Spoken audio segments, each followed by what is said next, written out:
Had a little listen to his podcast, huh? Dude, it's educational. And besides, I've been wanting to listen to this one.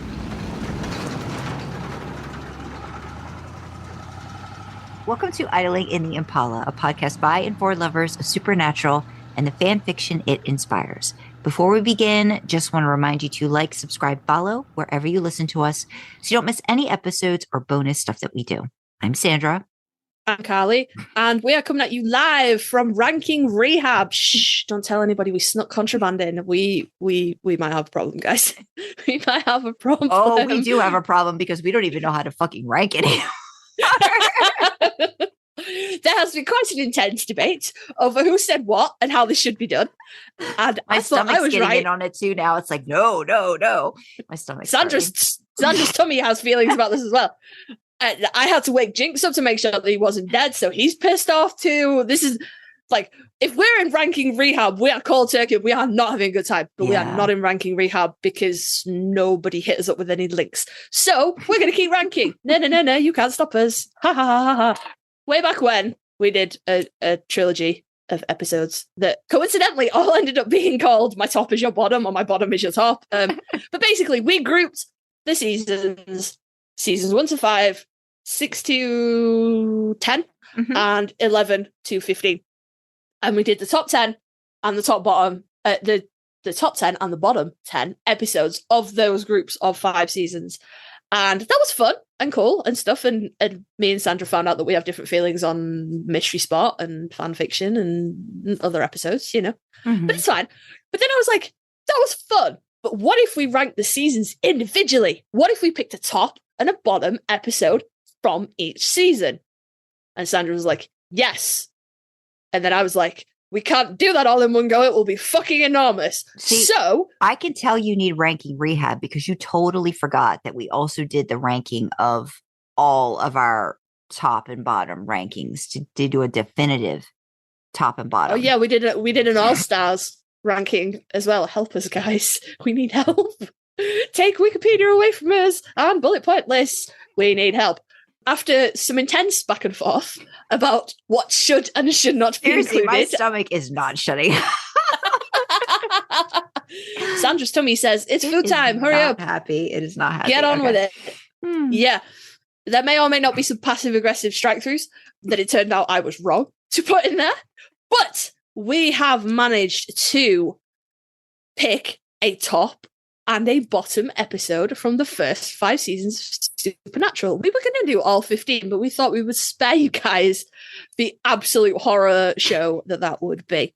Honestly, I'm kind of reveling in this addiction now. I don't want Ranking Rehab. This is fucking great. I just put something in front of me, I'll rank it. I'm having the best time. I've been working with numbers a lot at work, so I'm sure that's causing some kind of delirium. Anyway, we decided that we would kick off with Sandra. And what we're going to do is Sandra's going to do her favourite and least favourite. I've said top and bottom too many times, guys. Sandra's going to pick her picture and her catcher from season 1. And then I'm going to pick my postman and post box from season 1. And we're going to alternate like that. I'm sorry, this has devolved into a terrible gay metaphor. I'm very sorry, guys. But Sandra's going to kick us off with her bottom, top. I don't even know what we fucking decided on anymore. Take it away, Sandra. Take it away. Oh my God. This is okay. 1, 2, 3. By the way, this is what are we 4 hours into recording? No, 5. Really, we've been on since 5. Yeah, 5 hours in. We've been on together. So yeah, this is what you get at the end of our recordings.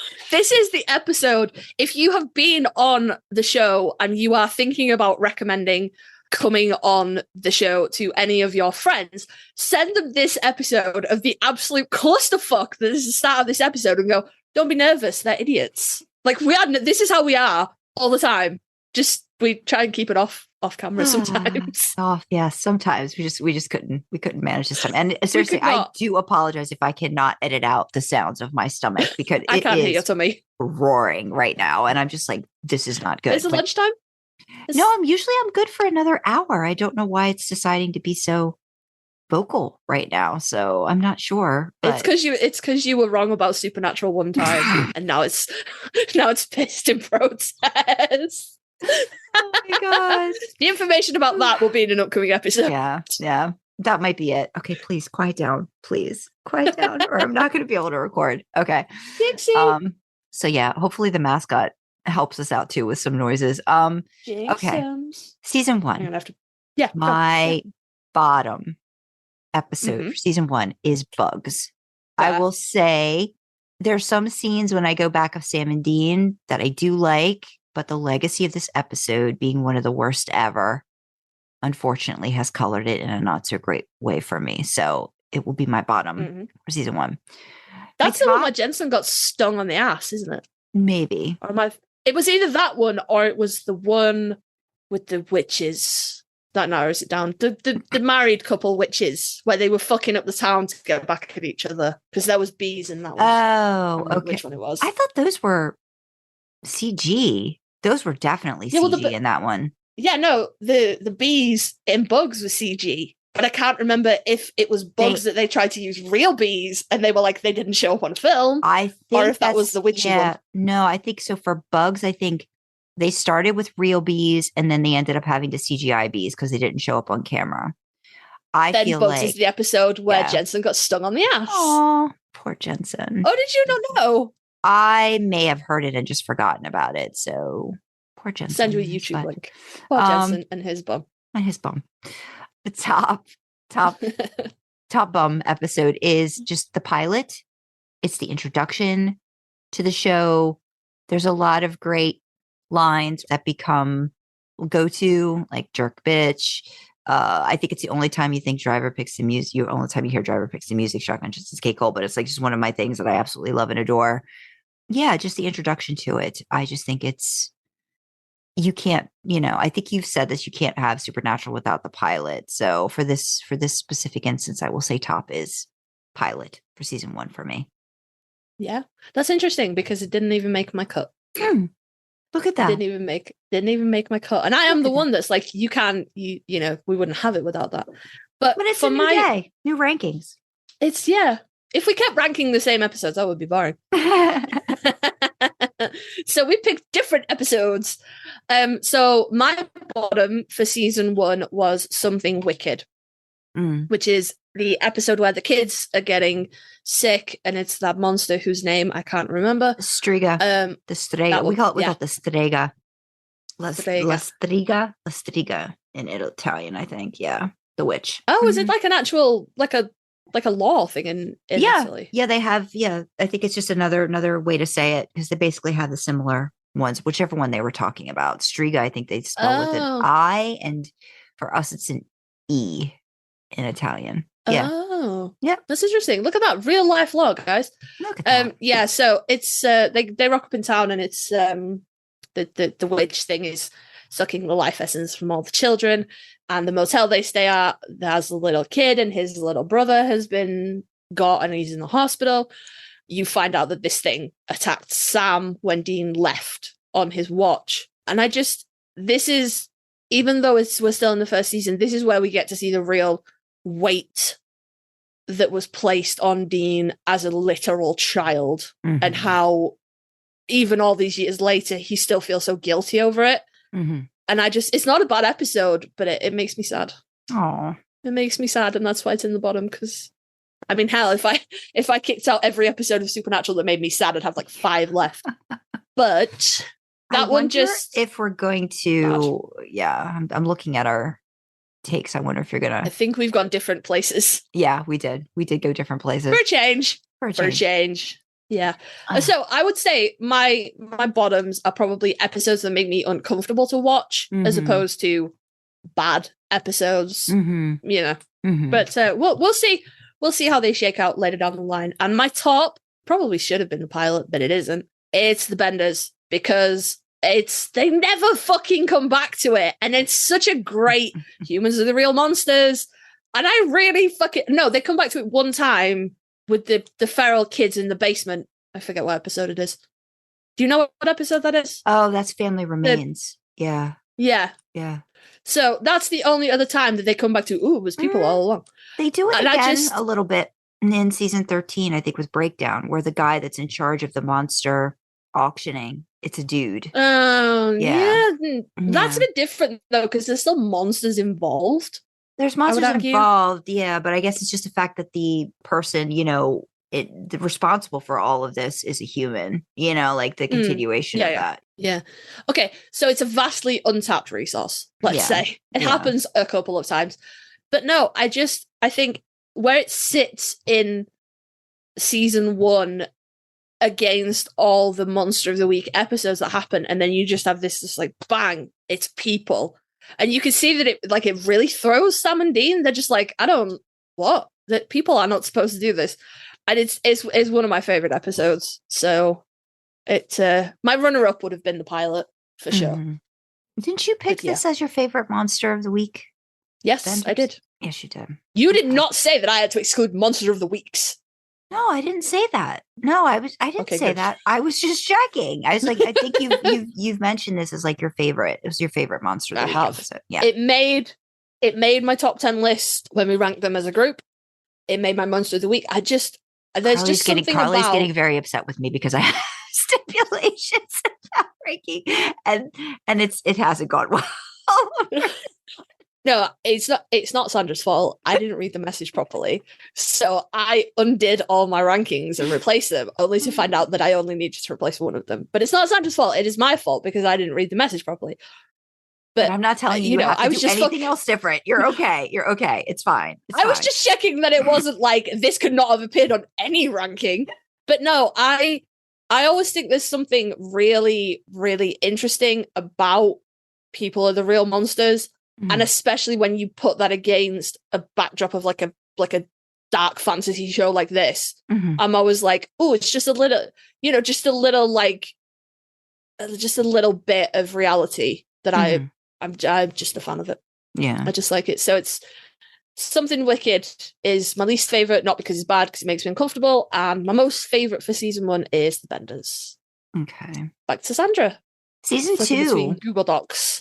Season 2, bottom. Children shouldn't play with dead things. I went back to my Monster of the Week thing. That's not working for me. It's really, I think, the most forgettable. I think it's one of the most forgettable episodes of that season. Like, I always forget about it until I do a rewatch, and then I'm like, oh, this episode, and then I remember why.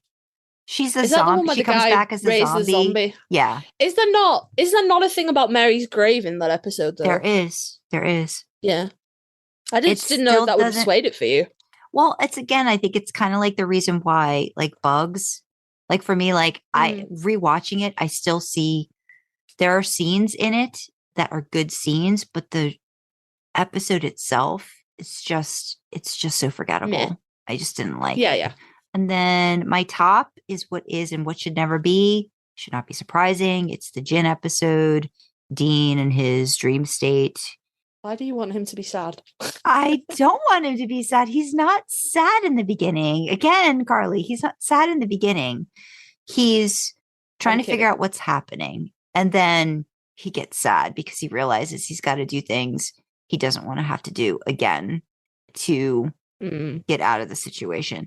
But it's one of those season 2 is a really good season looking back at it, but it just has that getting into Dean's head too, and how much I like doing that. So when that happened and it was just like this, oh, what the heck's going on, and learning it, especially if you watch it for the first time. Sometimes I just wish I could wipe my mind with Supernatural, just start over as if I didn't know anything that happened. Watch it. Just experience it again for the first time like that. Yeah. But yeah, it's just introspection. And I also like that they do that little callback. It's only season 2, but they do the callback to the pilot with them, like their fight in the house, like those little things that they do. I really like it. And this is when the writing for Supernatural was still like, it was just, I think, starting to get really good. And this was a really good episode that was written. And I think Eric Kripke directed. This was his first episode he ever directed. He did a pretty good job with it. So good. It's a good episode. It's a good episode. Alrighty, my season 2. So my bottom episode, again, not because it's a bad episode, because I don't like watching it. It's hard. It is. This made it onto my top 10, bottom 10 list as well. It's just ow. He opens himself up to somebody after Jess, and then she turns out to be a werewolf that he has to shoot. Yeah. Again, no, it's not a bad episode. It leaves me feeling some kind of way. We definitely went in different places for the bottoms here. I was like, no, these episodes give me sad. And you were like, no, these episodes suck. But that is, I have discussed Heart repeatedly. It's just that ending where it's all quiet and then the gunshot and then that horrible song. Oh shit, you're gonna have to tag for Yorkshire again. Saz. But my favorite episode of season 2, and this should come as literally no surprise to anybody, is Playthings. That balcony vault, my god. Holy shit. I have to rewind that like about 3 times when I watch it because I'm like, god damn. I love that vault. But also, like, I think it's a really interesting episode. You know, it's like the failing hotel and the grandma was keeping everybody safe until she wasn't anymore. It's just, and it has all those creepy dolls. And I really, really hate those dolls. You wouldn't have, I would have thought that would have been a reason for you to not like pick that as like your top. But the balcony vault probably eked that over. Yeah, but I think there's something to it because I know that like we've had people on who are like, I didn't watch Supernatural because I found it like it was scary to me. But it's never been that to me. I've never been scared by anything. So when something comes up that genuinely does creep me out, I'm like, ooh, hello, yes. So I really fucking hate those creepy Victorian dolls. So the fact that they're in there and I'm like, just yeah, it just adds to the effectiveness of the episode. But frankly, that balcony vault could probably save like Bugs. If Bugs had that balcony vault, I probably would have been like, shit, mate, this is the best episode of the show.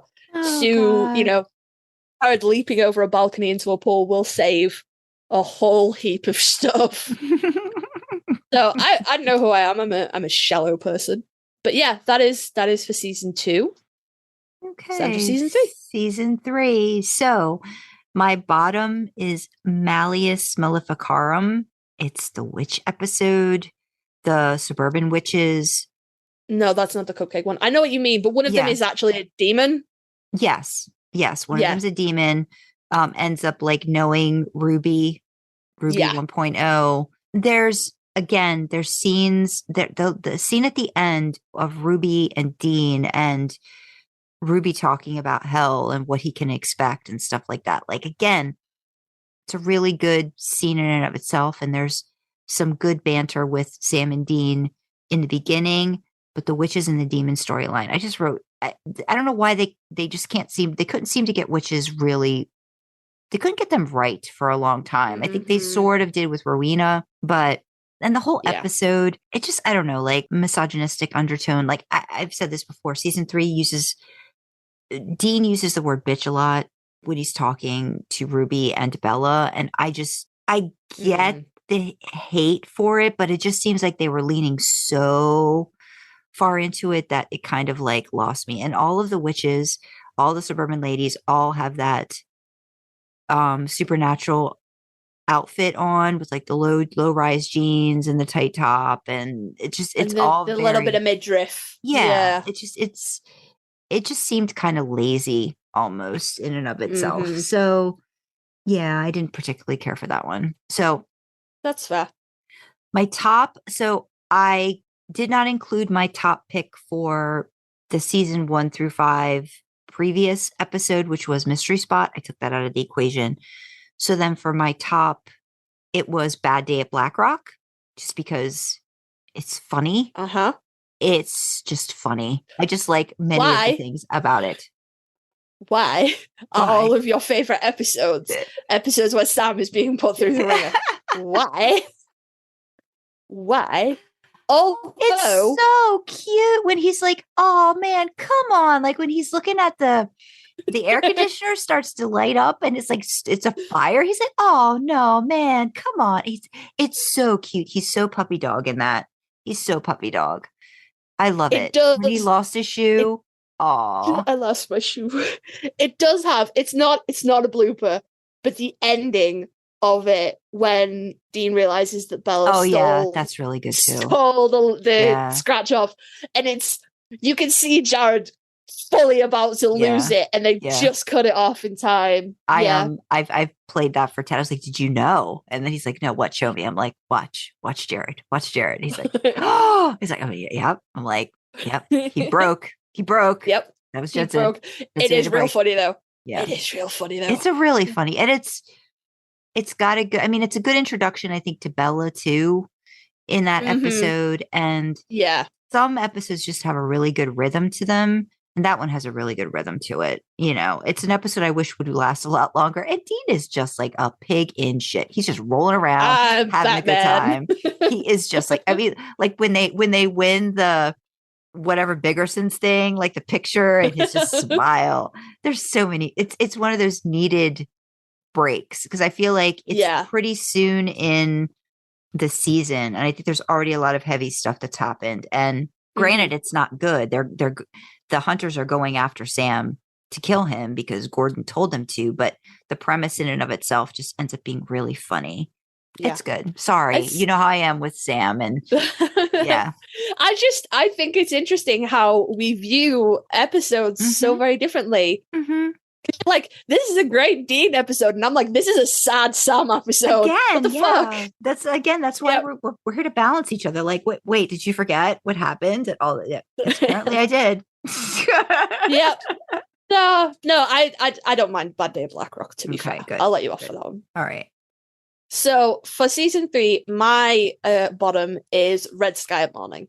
Okay. Because the Sam Gertrude thing is fully disgusting, and like it taints the whole episode for me. And it's a shame because it has Dean's like panic attack when Bella steals the Impala, and I love that scene.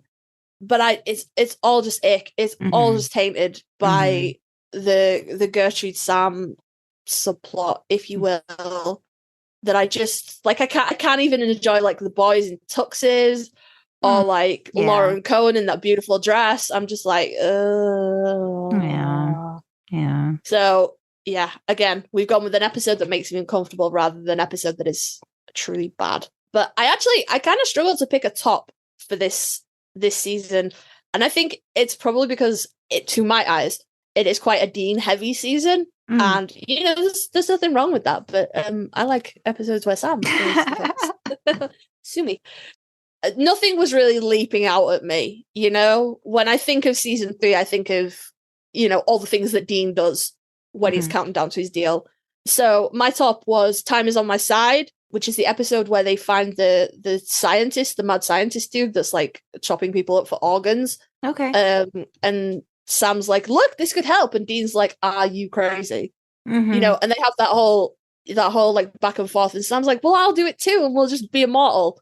And it all turns out to be a bust. But I think again, humans are the monsters is kind of, it's just interesting to me. You know, I'd liked that. And the guy was creepy, which is always good as well. So I think it's interesting too, because like, if you're following the mystery spot thread of like what will Sam do, you know, like even after, like, you know, the way Mystery Spot was going after Dean died, finding a way to bring him back or whatever, and then the actual like, this is actually what, you know, Sam is willing to do to keep Dean alive, you know, and what he's willing to possibly kill, you know, people for organs in the future and stuff like that. So he's okay with that when it comes to his brother. So I think it's a good like continuation of it. Not my favorite.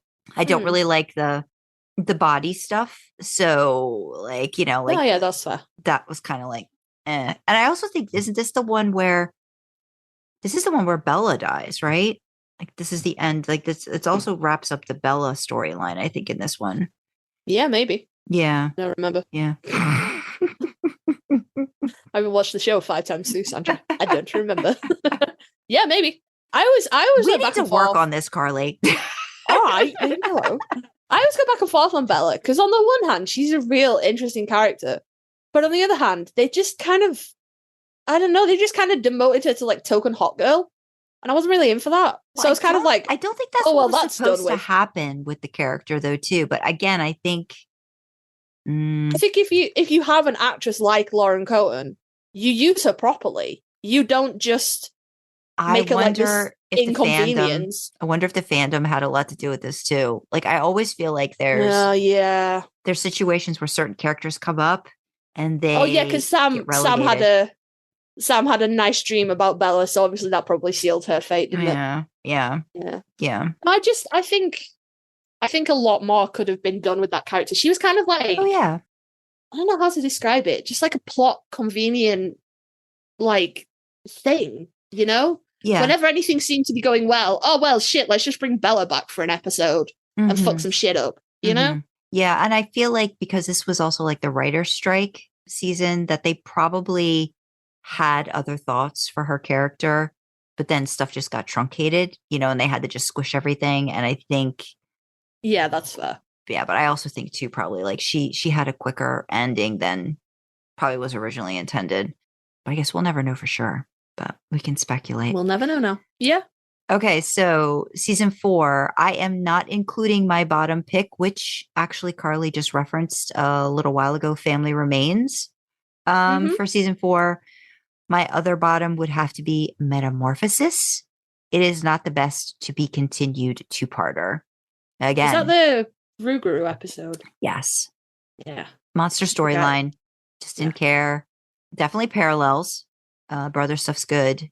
It just wasn't enough of it. I do not like episodes where for some reason they really lean hard into trying to understand the monster. You know what I mean? Like kind of thing. And I maybe it's just me, but like I just want the boys together figuring stuff out. Like I'd rather the case be about them figuring stuff out and how it weaves into like maybe the overarching plot for the season. You know what I mean? Like unless it's like a really big bad that they're trying to deal with. Other stuff I just don't get. I don't know why. It's just hard for me. And also there's a lot of body horror. I am like, when you got to make me choose between looking through my, fingers or staring at Dean, I just get pissed off by it. And like, this is an episode where I really can say towards the end, I do not watch it. Like I'm like looking away because I don't want to deal with like the skin and the body contortions and whatever. Like I just don't like that. I just don't like it at all. So okay, not a fan. That's fair. That's fair. Not a fan. Getting grumpy Sandra here. And then my top for season 4, Yellow Fever. We've talked about this.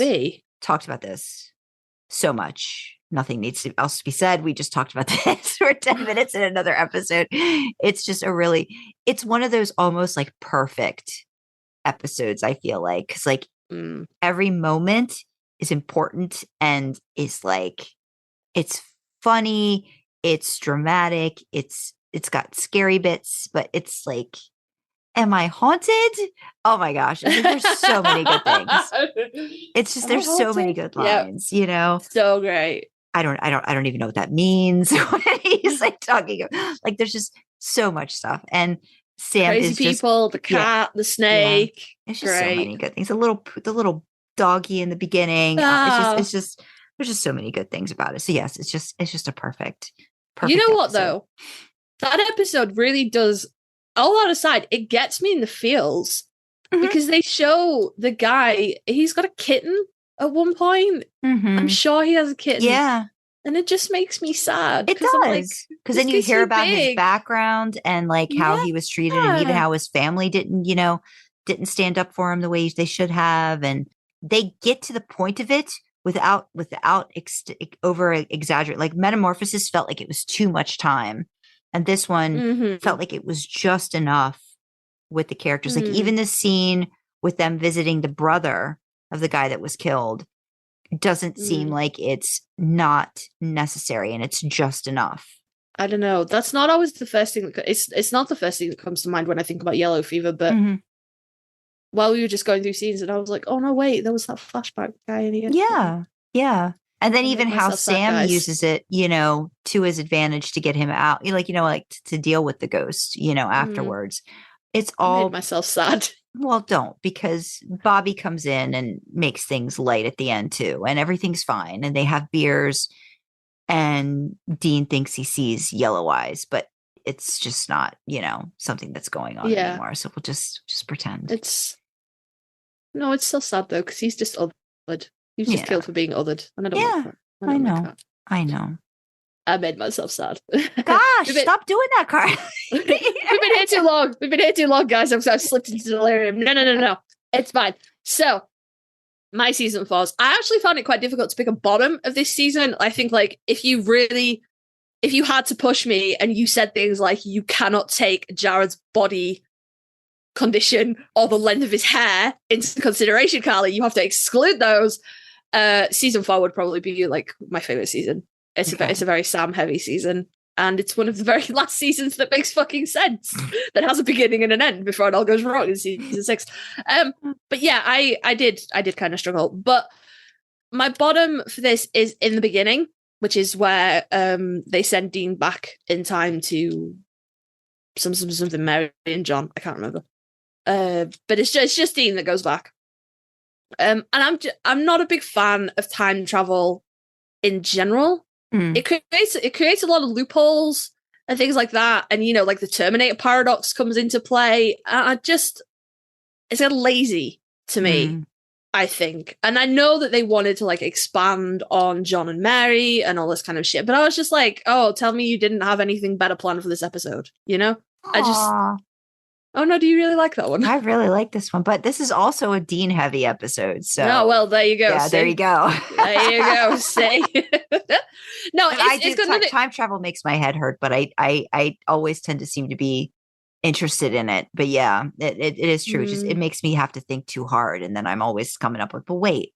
But I do like it. It's a trope, unfortunately, that kind of like gets me interested. See, I grew up on the Terminator movies, so I did too. Yeah. I don't know. It's just when it's just shoehorned in like this, like if we're talking about like Terminator or Back to the Future or stuff that is time travel is central to it, that's different. But this was it just seemed lazy to me. I wasn't a fan. And of course, anytime you make me deal with Mary Winchester, it's going to piss me off. So again, it's not a bad episode. I find it boring personally. Okay. Understandable. Now, my top, it would have been Yellow Fever, but that was like my top. That was my mystery spot. Yeah. So we had to yeet Yellow Fever out. And so in place of Yellow Fever, it is On the Head of a Pin.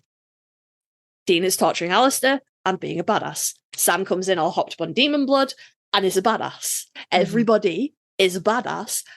I love Mark Sheppard as Crowley, but if they'd made Alistair, Christopher Hyderhall as Alistair, like a main demon antagonist or begrudging, the enemy of my enemies. Like if they'd kept him around, I think it would have been fucking sweet. He's just incredible as Alistair. And, we've got all this, you don't want to open that door with Dean, and then he just like fully goes for it. And then there's all the undertone about the things that Alistair did to Dean in hell that we're just going to not even think about, because I already made myself sad, so I'm not going to make myself sad again. But it's just, he's so like badass. And then Sam comes in and he's so badass as well. It's just fucking sweet. I really, really like it. I'm big fan. I really like this episode too, but it makes me so sad for Dean when he gets more information for him to feel even worse about himself, about being the first SEAL. And then his scene at the end with Cass in the hospital, and just but it's a very good episode. It's a very good episode. We're just speaking through this. I'm so proud of us. Okay, look at us go. Woo. Season 5, my bottom is the Fallen Idols episode. This is the one where all of the like celebrity ghosts they think are coming back from the dead, but really it's this other demigod that kind of like uses the fame and celebrity to like kill people for whatever. This is another one that's just very, again, it's got some cute bits, but it's just so forgettable, and it seems like an unnecessary episode in one of the best seasons of Supernatural. Paris Hilton as a guest star, I was just like, okay. I mean, I'm sure at that time it was probably like, maybe it was a big deal, but I mean, I never got the whole Paris Hilton thing anyway. So, I mean, I think it's cute that, she was in a movie with Jared, and I think they referenced it or something like that in there, but still it was just, not my favorite. And I also, this is when like, just like stupid things that they do, like Dean's under the car getting the VIN. I'm like, dude, take a picture with your phone. Why are you wait, scribbling don't forget it on a piece of paper? This is is 2010. Like You they had phones back then that they had did, but the camera that might had not have been that good. Oh no, come on. He could have even just said, okay, Sam, take this number down. Like you don't have to scratch at it with like, that was a bit much. That was a bit much. Yeah, but it added to the tension of the scene. Oh, it did. What's the guy going to call? And he was talking really sweet to it and all that stuff. Yeah, that was cute. But still, I was like, oh, come on now. Come on. So my top swan song, it's just I did not expect that. You didn't? No. It gets me in the feels in all sorts of ways. And I love the baby stuff in it. Yeah. Every time I watch it, I think I find more to love about it. Seeing Sam's sacrifice, Jared's acting, then Dean's just Dean's coming in and being that thing that has to fuck things up again for everybody. The montage, the thing that breaks the Lucifer, hold and brings Sam back and all of that. And it's just 5 seasons. And they had so much, if you watch that montage, all the stuff they were able to put in to like maybe, I don't know, 20 seconds, maybe. Yeah. Of them together and how fast it's moving and blurring together. And it's just them. And that's all that matters it's so sweet. If it had ended, I think we would have all just not known what could have been, but it would have been. Well, it wasn't going to end like that, was it? Yeah. Dean was going to jump in after Sam if that was going to be the end. But and again, I think that would have been different and a close the book on it kind of thing. And it still probably would have still missed. Yeah. And we would have still been asking, well, what could it have been? Mm-hmm. Yeah, I agree. I just difficult. Yeah. I didn't think that would make it. What was Dean getting, pummeled? I just no. It's just there was okay. So like I guess that was my feels. Yeah, episode. That's fair. Yeah, that's fair. Yeah. No, that's fair. That's fair. So number 5, season 5 for me. My bottom was I Believe the Children Are Our Future. It wasn't until about 5 minutes before I started recording. I had a different episode and I thought I had to take that episode out, but then it turned out that I didn't. But then when I looked at it again, I was like, no, actually, this annoys me more than the other one did. So again, it's a fucking kick-ass episode. And they had this incredibly powerful entity that they did nothing with. Yeah. They just let it vanish. And I'm like, Supernatural is well known for not doing the absolute best with the things that it has. Like we just talked about with Lauren Cohen. If you have an actress or an actor like Lauren Cohen that's so fucking talented, you goddamn use her more than just a plot inconvenience, So they had this, like Castiel's going, it's the literal Antichrist. It's the most powerful thing, blah, blah, blah, blah, blah. And then it just fucks off. Yeah. And if it had just fucked off and he had come back in a couple of episodes to fuck some shit up, that would have been fine. Like I feel like if you're the Antichrist, you get to fuck off sometimes. Like that's a perk of the job. But it just never comes up again. And I cannot understand why they set up this incredible like plot device and then just in the bin with you. Yeah. I think they just don't sometimes. They overshoot sometimes, like they go a little too, I don't know, too hard, and then they can't pull it. Yeah. They can't find a way to make it work with whatever else is going on. Because if that's the case, anytime they needed something, they probably could have figured out a way to get him involved, if they could find him. But again, maybe just the thing is he just doesn't want to be found, and maybe he's got he's figured out, like you're never going to know. But yeah, it is, that's a frustrating, a lot of people talk about that, how frustrating that plot hole is, that yeah, he never did anything, we never needed an opportunity to try to figure it out. Yeah. Mm-hmm. Yeah. So my top of season 5 was this episode has a whole heap of shit to answer for in my life. It's my Bloody Valentine. I kind of thought like War as a horseman was kind of And they did some good stuff with Pestilence. Like he was so gross, gross. I can't watch a lot of those episodes either. Yeah. Yeah. I don't like body horror, like Sandra was describing with like blood and meat and bone. That doesn't bother me. I But don't like snot and body fluids upset me. And I don't like disease, like pox. No, I don't like any of those. Yeah. No. We got hamster hands. Oh, no. So I thought War was a little bit lackluster, and I thought Pestilence was great, but it was too far great because now I'm like, oh, stop fucking touching stuff. You're gross. And I think Famine, I loved because I'm like, there are so many different ways to interpret the Horsemen of the Apocalypse, and I love the fact that for all four of them, they never really went the way you were thinking. Like I think Death was Julian Richards. You all know who I mean. I think that was an interesting choice to play Death, and I think the guy that they got to play Famine was real interesting as well, because how do you visually represent Famine? So the idea of it being an old, decrepit, like skinny dude who is starving. I was really into that, but it's like I don't know, that episode, it just like turns on a dime, because you think when they come to investigate couples like literally eating each other during sex, and you think it's just going to be like a pissed off ghost, and then it really pulls a fast one on you as the episode develops. But then you'll know it's sweaty jonesing Sam, guys. Like I can give you a million reasons why I think this episode is amazing, but that's going to be like one of the tops. And he's so like, I feel like it's one of the first times that you really see him in control of his power. Like we've seen him, the Great Pumpkin, Sam Winchester. That could be Sam Winchester, Great Pumpkin. I can't remember.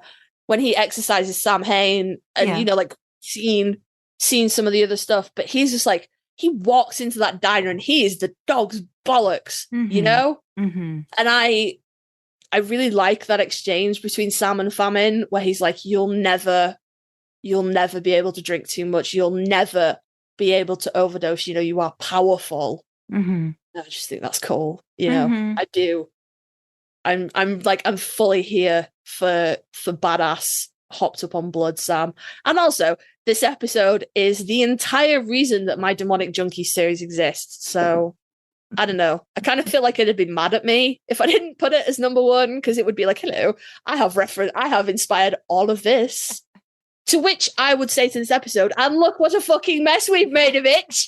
I would not lay claim to this, but that is Swan Song probably would have been a close second. I think that's a really fucking great episode, but it's just badass Sam, man. It's just Bamf. I just don't know what to tell you. He's just cool. No, it's just cool. cool. Understanding. I think that episode goes through a lot too. There's a lot in that episode. It's pretty, like you said, the way it kind of just twists and turns is very interesting. Like it starts off as you think it's going to be a monster of the week, and it ends up not. Like that's not the game plan, that's going on here. Cupid and even just the calling the to health humanity famines, cast and that kind of talk stuff about Dean's being empty inside. I'm like, well, there's a reason why.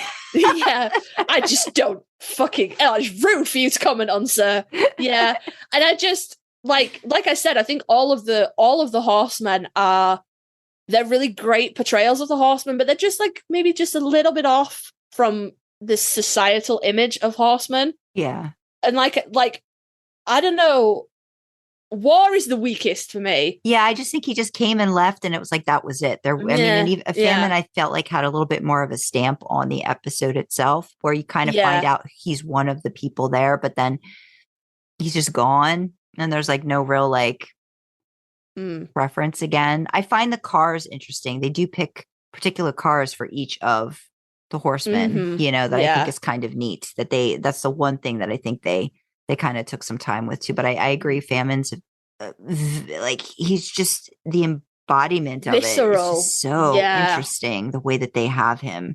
Half the time, Ted can't. He's like, "What the fuck is he saying?" I'm like, let's put subtitles on. And again, you can't understand him. And it's Pestilence is also so good, but we can't watch that because it's touching stuff. And I really like that actor too. Like he's a really good actor, but it's just like when I saw him, I was like, oh, but then I was like, oh no, I'm like, I can't watch you. He's snotty. This is so disgusting. Bad. I will say, I will say though that when he cleans himself up and he's masquerading as the doctor and he goes to that lady in the hospital, and he's like, "Oh, you have this, this, and this," and she's like, "Well, how did that happen?" And he's like, "Oh no, I did it." And then he's just like counting down, and she explodes, and he's like, "Ah, I just Oh God. Yeah, no, it wasn't. The exploding doesn't bother me as much as him walking into that snot, dripping snot and sweat, and just touching stuff. Oh, again, I'm kind of glad that sometimes in the later seasons, Supernatural didn't get all that. But I think out of the Horsemen, I mean, Death, there's a reason they kept him around. He's fucking cool. Yeah. But Famine is, he's well up there for me. Mm-hmm. Mm-hmm. And I just, cutting right to the core of Dean, that he'll never be fulfilled. Mm-hmm. And then it's kind of like saying the same thing to Sam and Dean, but for different reasons. Mm-hmm. Dean will never be full because he's inherently empty. Sam will never be full because there is no limit to what he can do. Mm-hmm. I just think that's an interesting thing. Yeah. So, yeah. Oh, good job. The mascot has made himself a bagel. Aw. Well, that's a sign that it's time for everybody to shut this shit down because we have done a lot of recording today. But this was in my defense, the mascot has been free to leave at any point. He has elected to stay in the room and get huffy about the noise. Nobody made him. Jinxums. And I can just go fuck myself. He's tucked his little nose into like his wrist. Aww. His little nose. He's resting on his tail. Anyway, he's been free to leave at any point. He's decided he's chosen to stick around because I am not to be trusted. I am a loose cannon and I might do anything. I might get up and leave. So just keep an eye on me. But were any of our tops or bottoms your tops and bottoms? You should let us know. Yeah. So if you that was your cue, Sandra. I know. I'm kidding there. If you want to reach out to us, you can email us at idlingintheimpala@gmail.com. You can comment on Spotify and use the Q&A section to share your thoughts. All our contact details are on our website, idlingintheimpala.com. Go check it out. Yes, go do all of those things. Don't forget to like, comment, share, follow, and subscribe wherever you access your podcast. But it especially helps us on YouTube with the algorithm. All hail its benevolence. In the description, as always, there are the causes that we are championing. We are right in the middle of kind of holiday season. We've just come from Thanksgiving. Christmas is looming. The holidays are not always great for people, and we understand that. But especially people who are part of the LGBTQ plus community, the holidays are not always safe even. Some people don't have, places to go back to. Some people don't have safe family to be around. So in the description, there are a couple of charities there. One for the UK and one for the US. They are like talking charities. They will put you in touch with people to talk to if you need that. If you are in crisis and you need to reach out and speak to somebody, that is what they are there for. At time of this episode going out, it's going to be the back end of 2023, which means next year it's president election season. Yay! We're all really fucking psyched for that. Yay! So Sandra has provided links to keep yourself updated, informed, appraised of all the things that you're going to need to know about voting in your state, in your area, all of those good things. To quote the Rocky Horror Picture Show, it is a jump to the left, not a step to the right. Come on, guys, vote blue, blue, blue, blue, blue. We fully cannot have another 4 years of that fucking lunatic. That is, we'll be dead. That's going to be a real problem. So, keep yourself informed. I have no doubt that there will be voting shenanigans going on and attempts to suppress votes and things like that. So try and keep yourself ahead of the curve there. Keep yourself educated. Get out there and vote. Now, it is my hope that at the time this episode goes out, this section will not be needed, but as it stands right now in the middle of November, it is. So we are drawing massive spotlight attention, highlighting to two charities that are on the ground, both in the Ukraine and Gaza. So we are highlighting, championing, spotlighting, all that good stuff. Both World Central Kitchen and Doctors Without Borders. World Central Kitchen obviously feeds people. Doctors Without Borders obviously provides medical care. There are still now people that are trapped in parts of the Ukraine. They are stuck. There is still war going on. It's just not getting the media attention. Russia is still unlawfully invading Ukraine. So World Central Kitchen, Doctors Without Borders, they are on the ground in the Ukraine helping people. They are also on the ground in Gaza. Now, this is not a political thing, whether you think Israel is in the right, whether you think, Hamas is a terrorist group, whether you think Palestinians, this is not about who is in the right here. There are people in Gaza that are trapped, they are starving, they are dying. They cannot leave. All of the routes out of Gaza are closed to people. Only aid can get through.